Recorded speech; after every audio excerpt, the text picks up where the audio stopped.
V-Guard presents कौन जीत रहा है, को पावर्ड बाय सेंसोडाइन एंड विमल। बोलो जुबां केसरी। लोकसभा चुनाव संपन्न हो चुके हैं और एनडीए को बहुमत तो मिला है, लेकिन अभी ग्रहण भी लग सकता है ऐसा माना जा रहा है। हमारे साथ ज्यादा बातचीत के लिए एमएलसी धर्मेंद्र भारद्वाज जी हैं। धर्मेंद्र जी, आज काफी रिलैक्स लग रहे हैं, टी शर्ट है, पैंट है, गोल्फ खेलने जा रहे हैं क्या? आप देखो ना, जिस तरीके से हमने छोटे से कार्यकर्ता बन करके 2-3 महीने लगातार परिश्रम किया है, ऐसे ही सभी कार्यकर्ताओं ने किया। आज हम जीत का जश्न मना रहे हैं और जीत हमारे मेरठ में हुई है, देश में हुई है और देश की जनता का इतना आशीर्वाद मिला कि जो जनादेश मिलना चाहिए तो वो मिला है। और यशस्वी नेतृत्व देने वाले यशस्वी प्रधानमंत्री मोदी जी ने जो इन 10 साल में काम किए हैं, उन्हीं कामों को लेकर के बीच में गए और यशस्वी नेतृत्व के साथ साथ हमारे आदरणीय प्रधानमंत्री मोदी जी त्याग, साहस, परिक्रम और साथ के साथ में कहूँ राष्ट्र को अपने सबसे ऊपर रखने वाले, परिवार से ऊपर, अपने शरीर से ऊपर, अपने हर चीज़ से ऊपर रखने वाले ऐसे यशस्वी नेतृत्व को जनादेश मिलना था, मिला। तो इसलिए मैं सारी जनता का, देश की जनता का बहुत धन्यवाद देता हूँ, बधाई देता हूँ, उन्हें वंदन करता हूँ, अभिनंदन करता हूँ। और साथ के साथ आप जैसे पत्रकार महोदय का भी मैं बहुत धन्यवाद करता हूँ, जिस बेबाकी से आप सवाल पूछते हैं और जनता की सच्चाई आप दिखाते हैं, वो वास्तव में राष्ट्र के लिए भी सर्वोपरि होता है। एक सच्चाई ये भी है कि जिस तरीके का रिजल्ट चाह रहे थे, 400 पार का नारा दिया, एग्जिट पोल भी, ये साइलेंट वोटर कहाँ से निकल के आ गया जो इंडी गठबंधन की तरफ ज्यादा झुकाव देखने को मिला। यूपी में इतनी सीटें आप क्या उम्मीद कर रहे थे, जहां 80 में से 80 लाने की तैयारी थी? आप मुझे बताइए, अगर किसी का बच्चा 90% अंक लाता है तो जब वो नेक्स्ट क्लास में जाता है तो माँ बाप क्या कहते हैं? उसे कहते हैं बेटे आपके 95% लाने हैं, 5% कम रहे। तो हमारे यशस्वी प्रधानमंत्री मोदी जी का नारा था, सपना था, सोच थी कि हमें अपने कार्यकर्ताओं को क्या टारगेट देना है, वो टारगेट दिया। बच्चा प्रेशराइज हो जाता है ऐसे कि 5% और मेहनत करनी पड़ेगी, तो प्रेशराइज, आप समझ रहे हैं कि प्रेशर कहीं आ गया हो? अगर नहीं बोलोगे तो कैसे करोगे? बिना बोले तो माँ भी दूध नहीं पिलाती बच्चे को। ये तो रिजल्ट, ये समझिए 33% तो पासिंग मार्क्स होते हैं। 33% थोड़ी लाने हमें तो देश के अंदर जो देश को आगे बढ़ाने के लिए सीटें चाहिए, मेहनत चाहिए, उन लोगों में उत्साह चाहिए, वो डालना था, डला। और इसी वजह से आज हम इतने अच्छे रिजल्ट में खड़े हैं। जनता का जनादेश है हमारे पास। आप मेहनती हैं। आप मेरा एक सवाल इसी में क्रॉस कर लेते हैं, आप मेहनती हैं, लगातार चुनाव प्रसार में हमने देखा कि आप कंधे से कंधा मिला के चलते रहे। जैसे ही यहाँ दूसरे चरण का चुनाव संपन्न हुआ, आप बाकी जिलों में चले गए। तो क्या लगता है कि ये जो दो युवाओं की जोड़ी कहा जाता है, इंडी गठबंधन कहता है, राहुल गांधी और अखिलेश यादव, इनका पीडीए का नारा, या कोई कमी आपको लगती है भारतीय जनता पार्टी की तरफ से रह गई? कहाँ चूक हो गई? मैं आपको बहुत सटीक विश्लेषण बताता हूँ और ये सटीक विश्लेषण आपके बड़े काम आएगा। हमारे देश की जनता ने और उत्तर प्रदेश की जनता ने यशस्वी मुख्यमंत्री योगी जी और देश के यशस्वी प्रधानमंत्री मोदी जी के प्रति कोई अविश्वास नहीं जताया और उनका विश्वास पूर्ण रूप से पहले भी था, आज भी है और आगे भी रहेगा। ये मेरा विश्वास नहीं है, जनता का भी विश्वास है। बात आती है सीटों के घटने बढ़ने। देखो, अगर किसी बच्चे को आप कहो कि मेरे पास चॉकलेट है और जेब में चॉकलेट नहीं है, तो बच्चा क्या होता है, थोड़ा भ्रमित हो जाता है। जनता क्या होती है, उसको अगर एक मेरी लाल के सपने दिखाते हैं ना, तो वो कहीं ना कहीं भ्रमित हो गए। वो भ्रमित कैसे हुए कि आपका संविधान खत्म होने वाला है, आपके संविधान पर अटैक होने वाला है, आपकी मूलभूत सुविधाएं खत्म हो जाएंगी, आपके अधिकार खत्म हो जाएंगे। तो उसमें हम समझाने में, उनको समझाने में नाकामयाब है।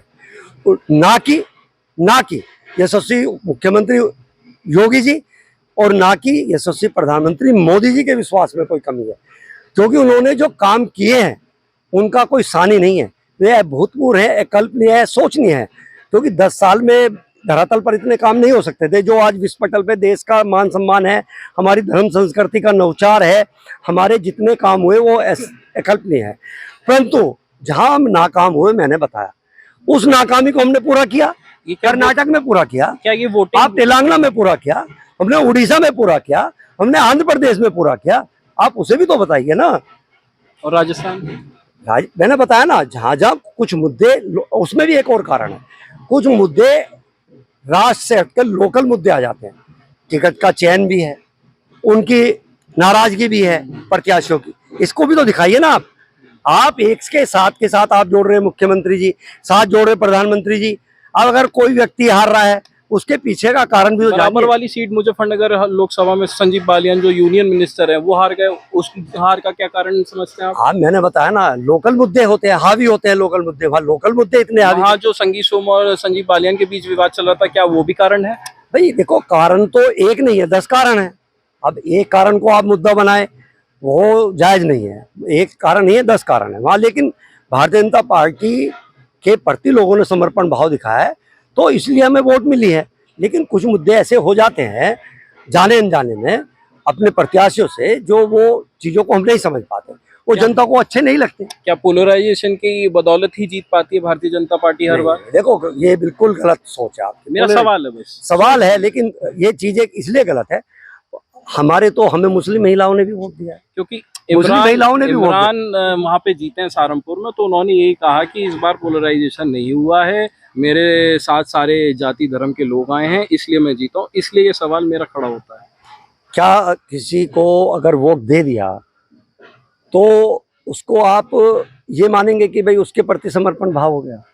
अभी शुरुआत हुई है, जनता ने कुछ विश्वास कर लिया होगा, उन्होंने काम किया होगा, वो वोट दे गई। आप सीधे सीधे बोलो ना कि हिंदू वोट दे गया, हो सकता है कुछ परसेंट दे गया, लेकिन वहाँ पर उसका जो वोट बैंक है जिसकी बात करते हैं, जब अतीक और अशरफ और असद मरते हैं तो उनके घरों में खाना नहीं बनता उन नेताओं के। मैं जनता से पूछना चाहता हूँ, और जब मुख्तार अंसारी मरते तो उनकी कब्रिस्तान पर आंसू बहाने जाया जाता है। अगर हमारा वोटर उसके पास जा रहा है भ्रमित होकर के, वो लौट के आ जाएगा। अभी तो चुनाव है, देश है, अभी तो वर्षों चलना है, वर्षों रहना है, देश कहीं जा थोड़ी रहा है। उन्होंने थोड़ा भ्रमित किया है तो कुछ सीटों पे है दिक्कत। लेकिन मैं आपको बताना चाहता हूँ, जनता का विश्वास अभी भी यशस्वी प्रधानमंत्री मोदी जी, अमित शाह जी और मुख्यमंत्री योगी जी पर पूर्ण रूप से है, और उसी विश्वास की वजह से जनादेश आया है। बस आखिरी सवाल आपसे पूछूंगा, आरएलडी के साथ गठबंधन किया भारतीय जनता पार्टी ने, आरएलडी को 2 सीट मिली, बिजनौर और बागपत, दोनों जगह आरएलडी के प्रत्याशी जीत गए। लेकिन बाकी की अगर पश्चिमी उत्तर प्रदेश की सीटों की बात करें तो आरएलडी का सहयोग आपको लगता है कि उतना मिला जितना इन 2 सीटों पर है? उस पर देखो, अधिकतम मात्रा में मिला, लेकिन कुछ गया भी। अधिकतम मात्रा में मिला है, लेकिन कुछ कंफ्यूजन में भी रहा। उनको कहीं ना कहीं ये था कि हमारे नेता भारतीय जनता पार्टी के साथ ना रहें, तो वो उनके अंदर कहीं ना कहीं उस चीज़ को लेकर वो था। लेकिन आदरणीय जयंत जी ने बड़ा अच्छा निर्णय लिया और देश के राष्ट्र के हित में निर्णय लिया। अच्छा, जयंत चौधरी हित में काम कर रहे थे लेकिन उनके कार्यकर्ता नहीं कर रहे थे, आप ये कह रहे हैं? मैंने कहा अधिकतम मात्रा में हमें मिला है। कुछ लोग ऐसे होते हैं जो राष्ट्र को नहीं सोच पाते, हाँ, तो देश वो को कुछ नहीं ही- सोच पाते। हाँ, वो कुछ परसेंटेज मिल जाता तो आप जीत जाते। नहीं, उस इतना वो केवल उसी वोट बैंक को थोड़ी आप मानो कि वही वोट बैंक है। एक ही जाति का वोट बैंक है क्या? मैं आरएलडी की जाति की बात ही नहीं, यहाँ तो आरएलडी की बात है। आरएलडी के तो वोट बैंक आप उसी को इंडिकेट कर रहे हैं ना कि भाई एक ही आरएलडी का वोट बैंक जो आप मानते हो। हमें सभी जातियों का वोट बैंक मिलता है, और उसमें आरएलडी का वोट बैंक जो है, हर पार्टी का वोट बैंक होता है। अब आप अखिलेश यादव जी की समाजवादी पार्टी का वोट बैंक जो मूल वोटर है, क्या एमवाई है। मुझे कहने में मैं बेहिचक कहता तो हूँ, इस बार तो एमवाई को उन्होंने टिकट दिया भी नहीं, अरे एमवाई को ना के बराबर टिकट मिले। एमवाई को उन्होंने क्यों नहीं दिया? क्यों नहीं दिया आप बताइए ना। पांचों तो उनके घर के लड़े, पांचों लड़े ना उनके। वो तो परिवारवाद की राजनीति करते। कैराना में फिर वही बात आती है, मैंने बताया ना, उनके पास वो उनका वोट बैंक देखो ना कितना है, और हमारा कुछ वोट जो भ्रमित हुआ था वो चला, वो गया, तो उस वजह से थोड़ी परेशानी आई। लेकिन आरएलडी का भी हमें अधिकतम मात्रा में हमें। ठीक है, बहुत बहुत शुक्रिया बात करने के लिए। ये थे हमारे साथ धर्मेंद्र भारद्वाज, जिनका ये कहना है कि आरएलडी का अधिकतम वोट हमारे पास है, और जो भ्रमित हुए हैं लोग उनकी वजह से थोड़ा सा वोट बैंक इनके हिसाब से भारतीय जनता पार्टी का कम हुआ है। लेकिन आने वाले समय में उन भ्रमित लोगों को भी समझा लिया जाएगा जो वापस भारतीय जनता पार्टी के साथ जुड़ जाएंगे। अनमोल शर्मा, टीवी 9 उत्तर प्रदेश, मेरठ। वी-गार्ड प्रेजेंट्स कौन जीत रहा है, को पावर्ड बाय सेंसोडाइन एंड विमल। बोलो जुबां केसरी।